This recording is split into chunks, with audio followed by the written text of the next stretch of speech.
With the name of Almighty Allah, who is the most beneficent, most merciful, most gracious, and the source of all knowledge. My name is Engineer Zainul Abidin, and I welcome to all of you by saying the Islamic greetings Assalamu alaikum wa rahmatullahi wa barakatuh. So this is the lecture of physics for 9th O level, and in our today's lecture we will try to occupy two different topics. And first topic is the difference between weight and mass, and the second one will be the density. So first of all we have studied with explanation about mass and weight. मुकम्मल तौर पर तफसील से हम लोग जो है इसको डिस्कस कर चुके हैं. Now in our today's lecture we will just have a comparison of mass and weight. So first of all, mass is amount of matter in a body. किसी भी एक ऑब्जेक्ट के अंदर जो amount of matter एग्जिस्ट करती है उसे mass कहते हैं. while weight is a pull of gravity on a body. कोई किसी एक बॉडी को ज़मीन अपनी तरफ जिस ताकत के साथ खींचती है, जिस फोर्स के साथ खींचती है, उसे हम कहते हैं वो आपके पास weight कहलाता है. Mass is a scalar quantity. That means mass can be completely described by its magnitude and unit. Like you can add over here 5 kilogram. 5 is the magnitude and kilogram is the unit. Clear? While the weight is a vector quantity. That means if the weight is a vector quantity, then it is needed for its complete description. Magnitude, unit and direction. All these three things are very much necessary for the weight. Mass is usually measured in kilogram, while the weight is usually measured in Newton. Weight is a force. तो जितनी भी forces आपके पास होती हैं वो सारी की सारी बेटा न्यूटन्स के अंदर जो है वो मेजर की जाती है. लेकिन मैस चूँकि फोर्स नहीं है, ये अमाउंट ऑफ मैटर है, इसलिए मैस को हम लोग जो है वो किलोग्राम के अंदर मेजर करते हैं. और मैस आपके पास एक बेस क्वांटिटी होती है. बेस क्वांटिटी का मतलब कि इसकी मदद से हम दूसरी क्वांटिटीज़ जो होते हैं उनको डिस्क्राइब करते हैं. ये चैप्टर नंबर 1 के अंदर हमने पढ़ा था बेस क्वांटिटीज़ और डिराइव क्वांटिटीज़ के कॉन्सेप्ट के अंदर. उसके बाद बेटा मैस जो है वो आपके पास कांस्टेंट होता है. मैस पूरी यूनिवर्स के अंदर कांस्टेंट होता है. I am talking about the whole universe, not only the earth. ज़मीन पर नहीं, पूरी यूनिवर्स के अंदर आप कोई भी एक मैस लेते हैं. Let's suppose you are taking the apples 1 kilogram apples, then it will be the same on the moon, it will be the same on the Mars.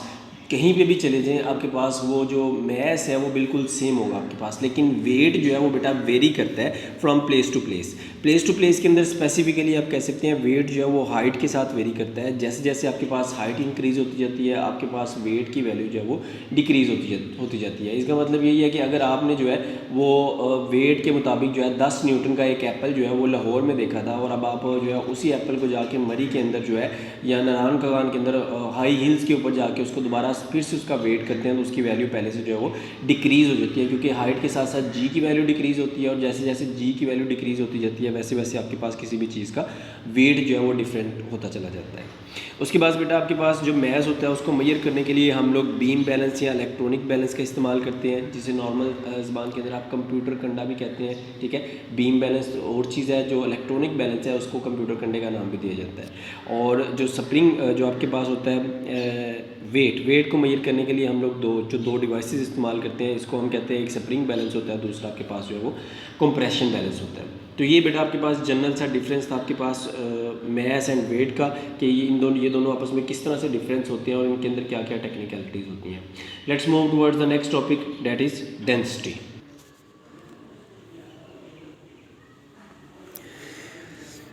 When we used to study science, we are dealing in science, we used to compare different things. We used to say this object A is heavier than object B, or we can say this object B is lighter than the object A.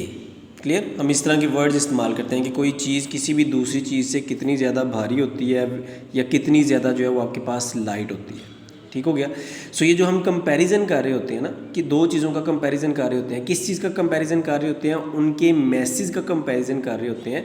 हाँ, लेकिन एक चीज़ को हम लोग maintain रखते हैं कि उसका वॉल्यूम जो है वो आपके पास सेम रखा जाता है.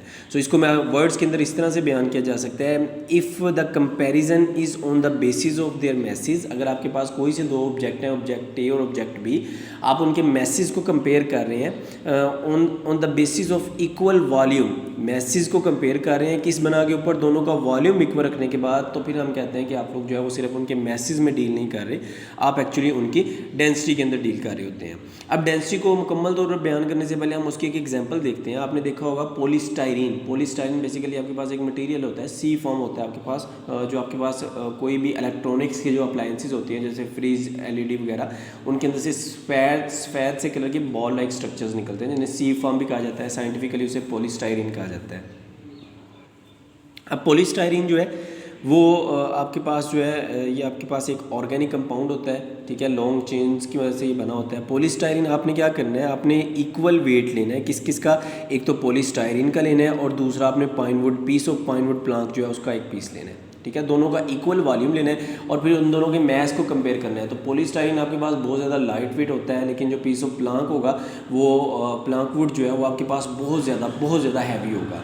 मतलब क्या है कि आपके पास उसका मैस ज़्यादा आ रहा है, उसमें अमाउंट ऑफ मैटर ज़्यादा आ रही है इक्वल वॉल्यूम में, जबकि जो आपके पास पॉलीस्टाइरीन है उसके अंदर जो है वो लाइट वेट है, अमाउंट ऑफ मैटर, उसके पार्टिकल्स जो है वो काफ़ी सारे लाइट होते हैं, इस वजह से उसका वेट जो है वो कम होता है। तो हम इससे ये डिफ़ाइन करते हैं कि ये जो आपके पास प्लांक पाइनवुड प्लांक है इसकी डेंसिटी जो है वो ज़्यादा होती है और पॉलीस्टाइरीन की डेंसिटी जो है वो कम होती है। अब यहीं से बेटा हम लोग डेंसिटी को डिफाइन करते हैं। The density of an object is the mass per unit volume, कि किसी भी ऑब्जेक्ट के एक फिक्स वॉल्यूम के अंदर जितना मैस आपके पास एग्जिस्ट करता है उसे हम कहते हैं वो आपके पास उसकी डेंसिटी कहलाता है। आप इसको इस तरह से समझ सकते हैं कि आपने किसी भी ऑब्जेक्ट का जो कोई एक मखसूस वॉल्यूम लिया, उस वॉल्यूम को आपने फिलअप किया उसके मैस के साथ। सो किसी एक मखसूस वॉल्यूम के अंदर किसी भी ऑब्जेक्ट का जितना ज़्यादा मैस आएगा उसकी डेंसिटी उतनी ज़्यादा होगी, जिसका जितना कम मैस आएगा उसकी डेंसिटी उतनी कम होगी। सो इस लिहाज से हम लोगों ने ये जो है वो पैटर्न डिफाइन किया कि सॉलिड का कम वॉल्यूम में ज़्यादा मैस आता है। आपको पता है सॉलिड कम्पैक्ट होते हैं, उनके पार्टिकल्स आपस में एक दूसरे के साथ बाउंड होते हैं, जुड़े होते हैं, इसलिए सॉलिड की डेंसिटी ज़्यादा होती है, लिक्विड्स की उससे कम होती है और गैसेस की जो है वो सबसे कम होती है। तो डेंसिटी में बेटा दो ही बातें होती हैं, एक तो या तो आपके पास फिक्स वॉल्यूम एग्जिस्ट कर रहा होता है या दूसरे नंबर पे आपके पास उस फिक्स वॉल्यूम के अंदर जो अमाउंट ऑफ मैटर जो है वो एग्जिस्ट कर रही होती है। डेंसिटी के लिए हम जो फार्मूला इस्तेमाल करते हैं बेटा ये होता है rho is equals to M over V. Rho जो है बेटा ये आपके पास ग्रीक सिंबल होता है, ठीक है, रो इसे हम लोग कहते हैं कि आपके पास डेंसिटी की रिप्रेजेंटेशन के लिए इस्तेमाल किया जाता है। यहाँ पे मैस जो है एम जो है वो मैस को रिप्रेजेंट कर रहा है और वी जो है वो वॉल्यूम को रिप्रेजेंट कर रहा है। तो इस फार्मूले के अकॉर्डिंग अगर आप यूनिट डिफाइन करते हैं तो चूंकि मैस जो है वो आपके पास किलोग्राम में मेजर किया जाता है, वॉल्यूम मीटर क्यूब में मेजर किया जाता है, तो यहाँ से डेंसिटी का जो है एक लार्जर यूनिट किलोग्राम पर मीटर क्यूब हमारे पास आ गया। इसी तरह स्मॉलर यूनिट्स भी होते हैं जिन्हें हम ग्राम पर सेम क्यूब के मैथ से भी रिप्रेजेंट करते हैं। क्लियर हो गया?